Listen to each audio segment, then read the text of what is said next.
ধান এবার কিরকম হয়েছে আপনার? ধান খুব খারাপ হয় না কিন্তু দিমাগ কিনি তো। ও তাতে আপনার শতাংশ কিরকম হয়? মানে 1 শতাংশ তাও ইয়ে 10-12 মন ছিল।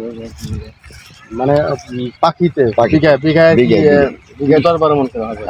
আর ডিসমাইলে আপনার ওই দেখা গেল যে ডিসমেলে কতগুলো আধা মন হবো মানে, আধা মণ করে। হ্যাঁ ও, শতাংশে আধা মন হবো, আবার কত 15 কেজি ও, আচ্ছা। এরকম করবো আর কি। দুইবার মানে গত বছর থেকে ভালো হয়েছে নাকি? হ্যাঁ ফলনে? হ্যাঁ এবার ভালো। ও, আচ্ছা। আপনি এটা ধান কাটতেছেন না? তো এমনি কোনো কামলা ইয়ে নেন না? দাম মানে পাওয়া দাম যেত, পাওয়া যাচ্ছে? পাওয়া যেত না, দাম অনেক। না, সেটা ঠিক আছে। হ্যাঁ এমনি কাটতে হবে। যাই হোক, এখন ওই কাকার ধান কেটে এবার এটা সেইটা নিয়ে বুঝতে পারছি। ঠিক আছে, তাহলে আপনি এবার উঠাই দিন। কষ্ট করে না না না না, কোনো কষ্ট না, আপনি উপকার হইলেই এটা আমার জন্য ভালো। ভালো থাকেন, হ্যাঁ? আচ্ছা। আচ্ছা, ঠিক আছে। আচ্ছা।